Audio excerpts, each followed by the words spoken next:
We are Max and Jackie, and together we're lawfully lost. We've decided to do something utterly reckless.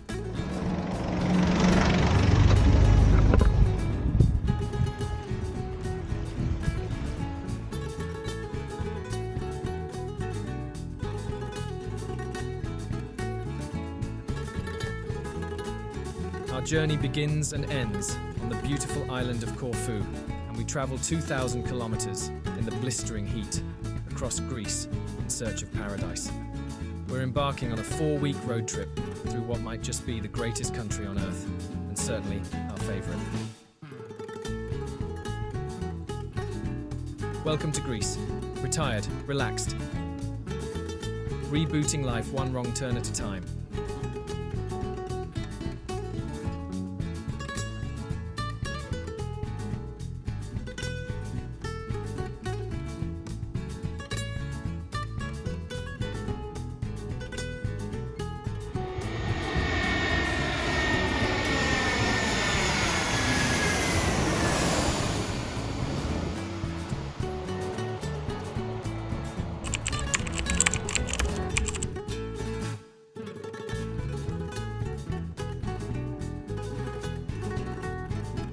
Now, we're starting, and indeed finishing, on the sun-soaked, olive tree-laden, ouzo-fueled island of Corfu. But in between, we're attempting something that defies logic, geography, and most probably the suspension on our hire car. We'll be squeezing in towns, villages, islands, ancient ruins, the odd UNESCO World Heritage Site, and enough feta cheese and spinach pie to sink a Greek ferry. After chilling on Corfu for 2 days, we head to the mainland, but we will be back in another episode to spend our last 4 days here and show you around Corfu, in particular Cassiope and Paleokatritsa. For now, we say goodbye to Corfu, but we'll be back here in just under 4 weeks to sample its hospitality. We hopped on the ferry to Igoumenitsa and went in search of our trusty high car, otherwise known as whatever car they had spare. Hopefully with a working aircon, and it will almost certainly be underpowered and smell of air freshener.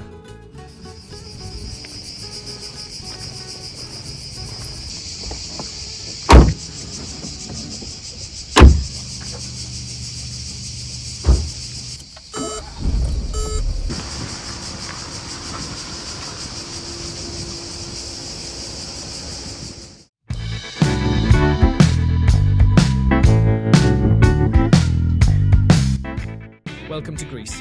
Retired, relaxed, rebooting life one wrong turn at a time. We packed the essentials.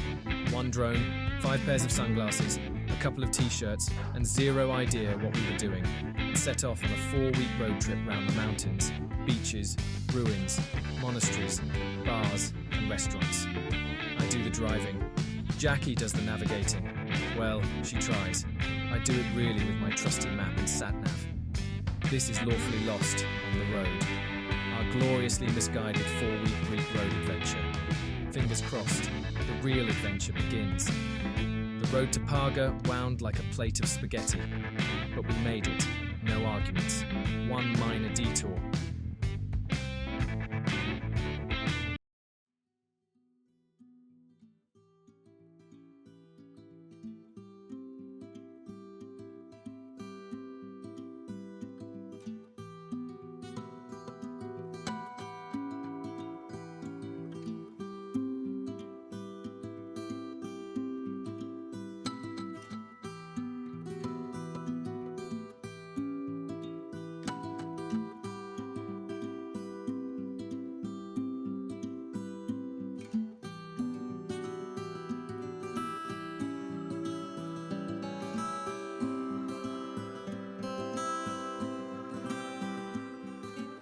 Our first stop, picture-perfect Parga, isn't the sort of place you stumble upon by accident. Tucked along the west coast of Greece, it looks like something from a painter's palette. Bright boats, pastel-coloured houses look like they've been painted onto the hillside, all tumbling down towards a horseshoe bay of impossibly blue water. No wonder it's sometimes referred to as the Amalfi of Greece.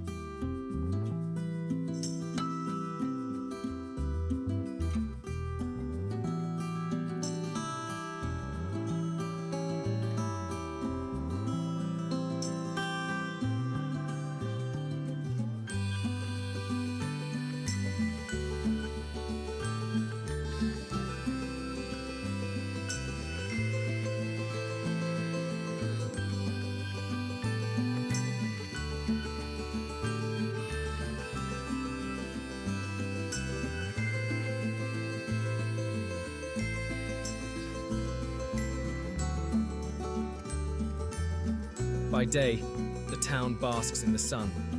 Umbrellas line the beach, boats ferry visitors to hidden coves, and the Venetian castle keeps a quiet watch from above. But as evening falls, Parga transforms.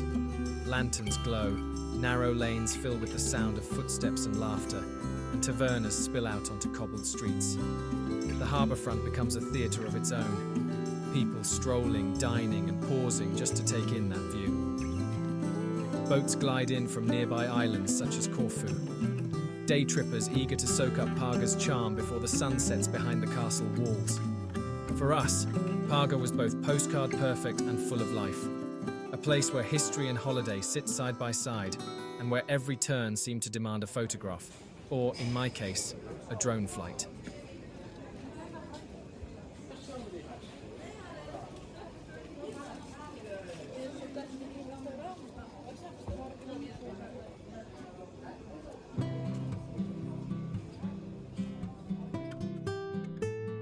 We even made a detour to Syvota, because, well, we can. With the sat-nav clinging on for dear life, we followed the coast road to Syvota. A fishing port so pretty, even Jackie forgot to panic about where to park the car, and would we ever find it again.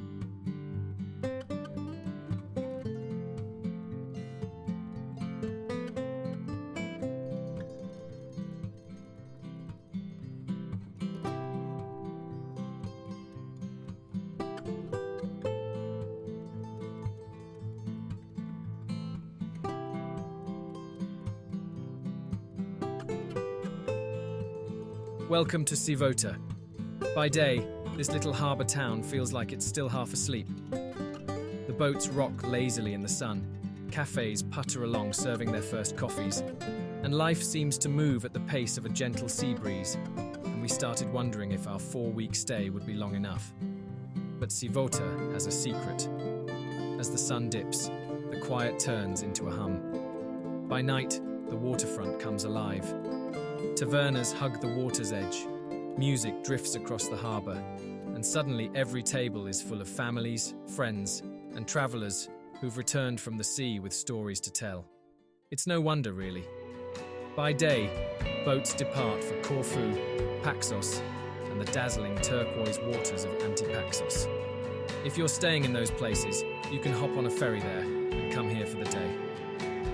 We were more tempted by a cold mythos, a front row seat by the water, and another chance to get out the drone.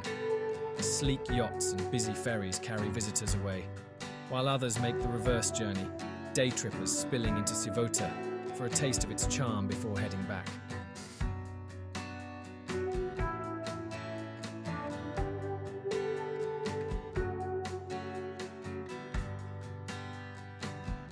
And so, Syvota finds itself in this constant rhythm. Calm mornings, bustling evenings, and endless comings and goings across the Ionian Sea.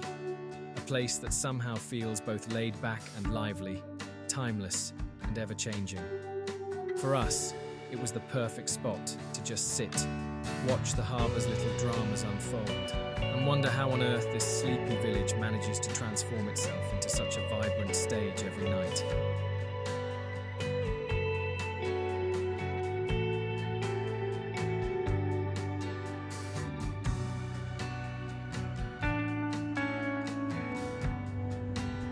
Next stop, ARILLAS Beach.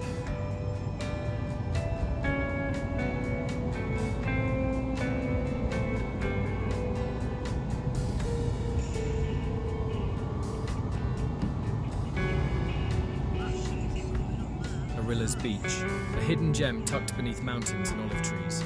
Turquoise water was so clear. We had the whole place to ourselves. Well, except for one very discreet nudist sunbather, who's been carefully edited out for everyone's sake. Waves lapping gently, sand stretching wide. This was one of Greece's finest secrets, and ours.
The roads in Greece, they fall into two camps. First, the fantastic ones, empty, smooth as butter, spotless service stations, even standalone toilets. But don't get comfy. The tolls come thick and fast, and their logic is still a mystery to us. €1.70 here, €2.40 there, €3.40 just for fun, and €14 if you cross the Rio Bridge. Ouch.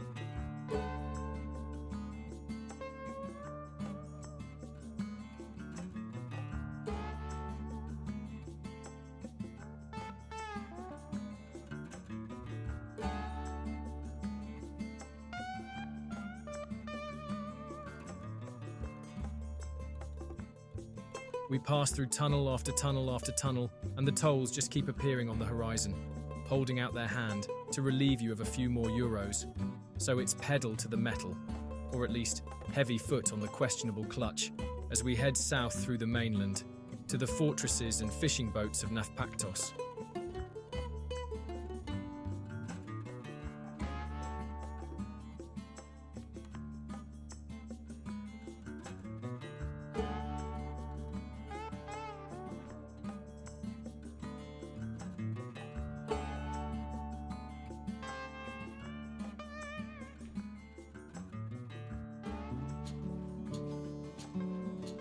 The first thing you notice is the harbour, one of the prettiest in Greece. A tiny, perfect horseshoe framed by Venetian walls, flanked by 15th century watchtowers and fishing boats bobbing gently inside.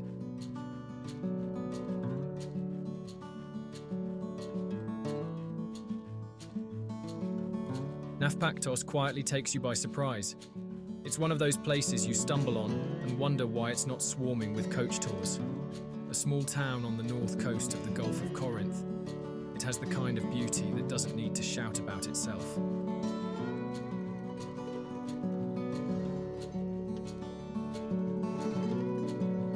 Above it all, the Venetian castle climbs the hillside, layer upon layer of stone, offering sweeping views across the Gulf.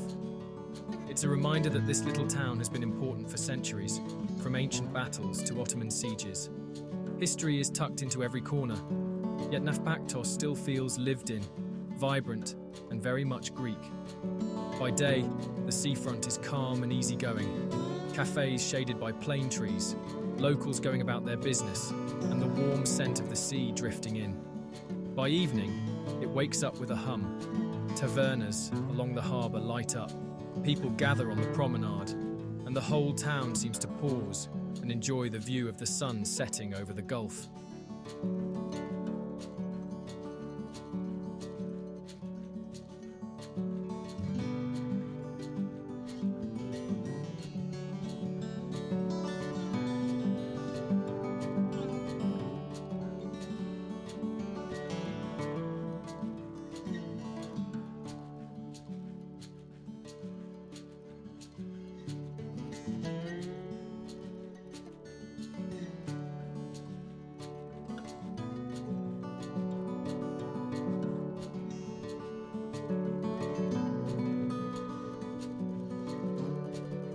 It's also a place of comings and goings, ferries, fishing boats, and travellers all weaving through the narrow harbour mouth, just as they have for centuries.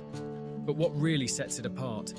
It's lived in, people hanging out washing, walking dogs, going to school. There's a rhythm here as calming as the harbour's gentle lap, and it quickly became one of our favourite stops on the whole trip. For us, Nafpaktos felt like a perfect blend, history and charm, wrapped up in a town that manages to be both grand and intimate. A place where you can climb castle walls in the morning, sip coffee by the sea in the afternoon, and finish the day watching the harbour sparkle under the lights.